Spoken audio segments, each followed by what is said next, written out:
Hi, everybody. Our guest today is a man who spent 24 seasons in the major leagues.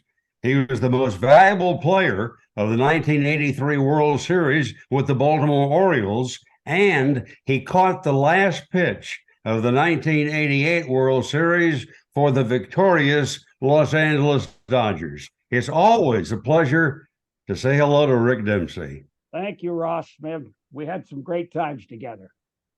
Rick is here today, folks, not to discuss his major league career, but to tell you a bizarre story which happened when he was 13 years old. Well, Rick was on a Pony League All-Star team in the San Fernando Valley, made up of 13 and 14-year-olds, and he was the kid at 13. He was the youngster. There were some very talented players on that team. In fact, 6 of the 15 signed professional contracts. The bat boy was a future Hall of Famer, Robin Yount. I'll tell you, though, when you went to Pennsylvania, you had a good ball club. It was so good that you finished second in the national tournament for the Pony League. But Rick is here today to talk about the off-field activities of the team's coach, a volunteer who had a son on the team. He was an insurance man named John Jennings. The year is 1963. Rick, take us through this unexpected experience. Well, it was something that was special, and certainly playoff times have always been something special with me. If you look back, we had a manager on our team, and you just said his name, John Jennings. We did not know, Ross, that while we were winning all of those tournaments on the West Coast, 12 of them, to get a chance to play in the championship in Washington, Jefferson, Pennsylvania, that John Jennings and an accomplice were robbing banks in every city that we played a tournament in. So he had an opportunity, if that was the precedent, he had an opportunity to rob a lot of banks. And after the 13th one and the playoff in Washington, Jefferson, Pennsylvania, he was caught by the FBI and eventually ended up going to prison. John Jennings was 6'3". His accomplice was a guy named Paul Rosenbluth, who was 5'7". So they were known as the Mutt and Jeff bank robbers, the names of characters in the comic strips. Those men robbed 13 Southern California banks in less than 11 months and got away with $150,000. Rick, did most of those robberies occur on game days or when you might have practices?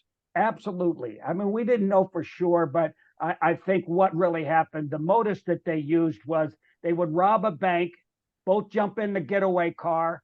The Rosenbluth would drop him off at the ballpark. He would get his baseball uniform, change real quickly, and then manage the team. What policeman would have thought that the guy they were looking to catch was just manages an all-star game right there in the same city that we were in? It was quite amazing and a pretty good plan that they had to stay out of the way of the policemen. But real quick, the shortstop of our team, his father was a police chief in Los Angeles assigned to the case of the Mutt and Jeff bank robbers and didn't know the guy he was looking for was managing his own kid's all-star team.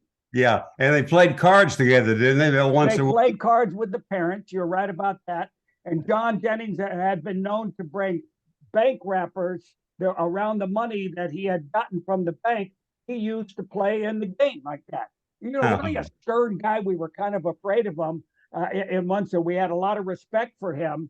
But, you know, he did so many good things with the money. He would always take the kids out to McDonald's that had just opened up at that time. He paid for the parents' ways who couldn't afford it to go with their kids and watch them play all-star baseball. There was a very good side to John Jennings at the same time. And they said that, Rick, on the out-of-town trips, the parents would play the card games also together, and that Jennings would pull out stacks of money with the bank wrappers still on them. Yeah, that's what was said. That was said at the card games. We learned that years afterwards, is that John Jennings and Rosenbluth left the bank very quickly out the backside, accidentally hit an old lady walking and knocked her off the curb. She recognized the fact that he had these big black rimmed glasses on. And then the next day in the Little Town Gazette, after the championship was over with, she recognized the manager of the team as the guy who knocked her over. They informed the FBI. They flew to Los Angeles. They caught him counting the money at his desk in his office, and the rest was history. John Jennings himself talked about what we're driving us to McDonald's after a championship win. He says, boys, there's a lot of money out in that desert where we were in Lancaster, California. Later on, he had to go through all of the places that he dug holes and try to remember where he buried all that money along the way. Wow. Rick, you've been quoted, though, as saying John Jennings wanted to be a big shot. Really, what he liked to do with the money was go to the racetrack. He and Rosenblum were big horse race guys. And they said that the guys lost most of that money betting on the horses. They probably did. Jennings and Rosenbluth were arraigned the day John F. Kennedy was assassinated.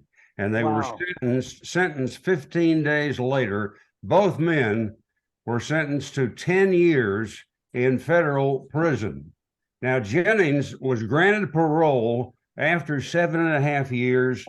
He died of cancer in 1986. Paul Rosenblum got out of prison, robbed a bank in Pasadena, was back in jail. A year later, he got out of jail. He held up a bank in Thousand Oaks, and they got him again. That's where I live right now. No wonder Bank of America was probably the bank. Doesn't have much money. Yeah. Rick, what a bizarre experience for you and those kids. And you were the young kid at 13 who saw it all. And did you ever have any idea? Did you ever say to one of your teammates, "Hey, I wonder why the coach is late today"? No, I don't think he was ever late. I think they robbed it in plenty of time to get to the ballpark on time.